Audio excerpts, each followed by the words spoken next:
आज बिदाको दिन भगवानको दर्शन गर्न दर्शकहरूको निकै भिड बढिसकेको छ।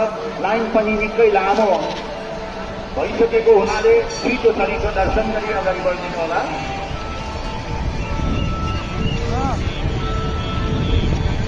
रुका मैं एकछिन।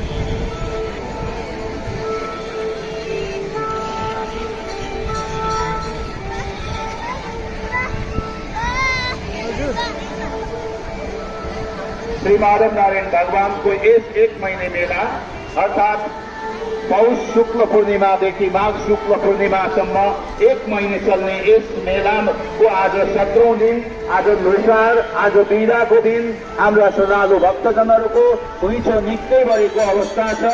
छिटो छरिटो दर्शन गरी अगाडि बढिदिनु होला र बाटोमा पनि तपाईहरू बीचमा अलमल गरेर नबस्दिनु होला। छिटो छरिटो अगाडि बढिदिनु होला। बीच बाटोमा अलमल नगरिकन अगाडि बढिदिनु होला।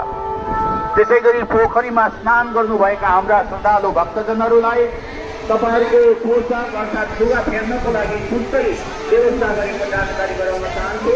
पोखरीको माथि बसेर पोसाक नफेर्दिनु होला। तपाईँहरूको लागि लुगा फेर्नको लागि व्यवस्था गरिएको छ। पुरुषको लागि लुगा फेर्ने छुट्टै व्यवस्था छ। महिलाहरूको लागि पनि लुगा फेर्नको लागि छुट्टै व्यवस्था भएको जानकारी गराउन चाहन्छु।